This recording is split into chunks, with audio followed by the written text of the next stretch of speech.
कामना कमल कुंज का प्रसंग चल रहा है। धन्य है साधक जन, वे साधक जो रात रात भर यहाँ बैठ के जाप करते हैं,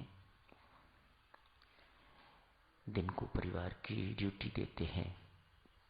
किसी ने नर्सिंग होम में जाना है, किसी ने दुकान पर जाना है, किसी ने ऑफिस में जाना है। वे सब काम भी करते हैं और रात रात भर बैठ के जाग के जाप भी करते हैं। थोड़ा बहुत हो सकता है विश्राम भी करते हों बीच में। परमेश्वर की कृपा का प्रतिफल। इस जाप का क्या फल होगा? और अधिक जाप, जैसे भक्ति का फल है और अधिक भक्ति, जाप का फल है और अधिक जाप। जाप का अखंड बने रहना परमेश्वर की कृपा का प्रत्यक्ष प्रमाण है। यह उसकी कृपा के बिना उपलब्ध नहीं होता। जिन साधकों को जाप करने से संतुष्टि नहीं मिलती, उन्हें और क्या चाहिए मेरी समझ से बाहर है। सुनी सुनाई बातें प्रायः लोग करते हैं। हमें राम दर्शन प्राप्त करना है, हमें ये करना है, हमें वो करना है। उसके बाद क्या करना होगा? जो अब कर रहे हो वही उसके बाद भी करना होगा। तो बीच की ये एक बाधा सी आपने खड़ी कर रखी हुई है, जो आपके आनंद को, आपकी शांति को सुखा देती है। परमेश्वर से अखंड जाप मांगो। परमेश्वर तेरा जाप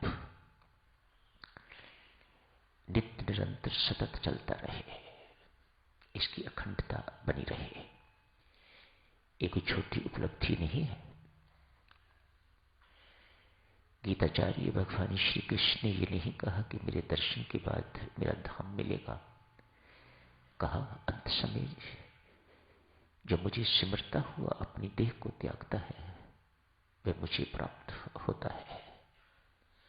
तो किसका महत्व हुआ? दर्शन के लिए तो नहीं कहा, सिमरन का महत्व है, नाम स्मरण का महत्व है, परमात्मा के स्मरण का महत्व है। नाम स्मरण अर्थात नाम के साथ ही परमेश्वर का स्मरण आ जाए, वह नाम स्मरण है। परमेश्वर का स्मरण बहुत महत्वपूर्ण बात है।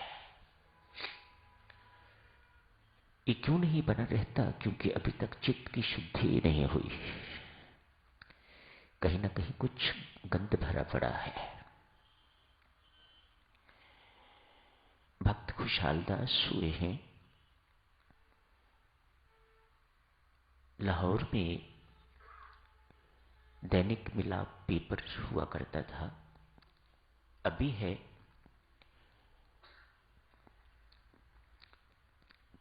कुछ देर तक उर्दू में था, दिल्ली में भी पब्लिश होता था, प्रिंटिंग होती थी उसकी। उसके संपादक थे खुशहाल दास। लाहौर में इनका हेडक्वार्टर हुआ करता, वहीं से ये पेपर निकला करता।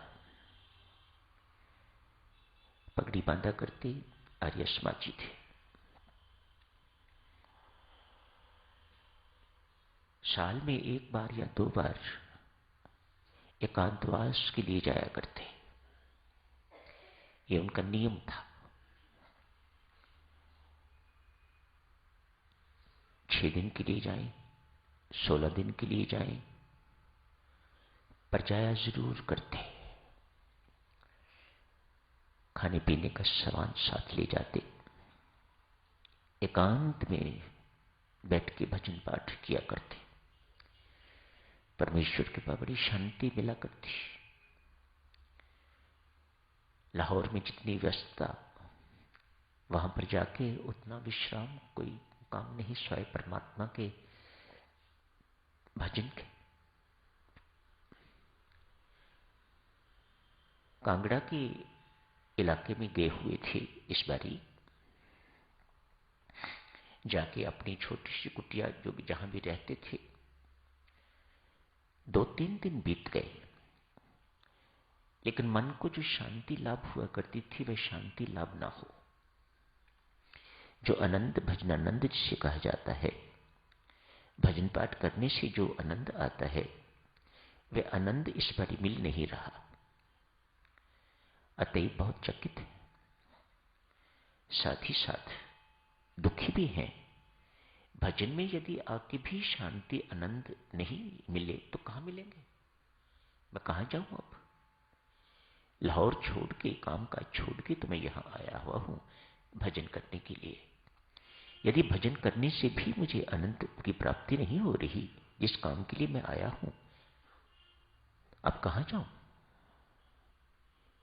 एक दिन पूरा रोते रोते व्यतीत हो गया। परमात्मा मेरा मार्गदर्शन कर, मैं कहां जाऊं अब? यहां आके भी तेरे चरणों में बैठ के भी यदि शांति नहीं मिली तो फिर कहां मिलेगी? रात सो गए। कहीं लिखा है स्वप्न आया, कहीं लिखा है आकाशवाणी हुई, कहीं लिखा है अंतर प्रेरणा हुई। एक ही बात है।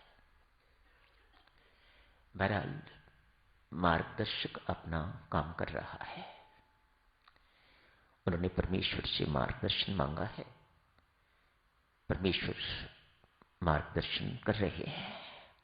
किसी भी ढंग से समझिएगा। खुशहाल दास, लाहौर छोड़ के तू बैठा तो यहां है, लेकिन तेरा मन तो वहां है, उसके पास जिसके साथ तू लड़ाई झगड़ा करके आया है। उसके दिल में तेरे लिए द्वेष वैर होता तो शायद तुझे कुछ ना होता, लेकिन यहां तो तेरे अंदर द्वेष की, वैर की अग्नि चल रही है, ईर्ष्या की अग्नि चल रही है। अशांति कैसे हो सकती है? क्या तुम्हें उसके हृदय में मैं दिखाई नहीं देता?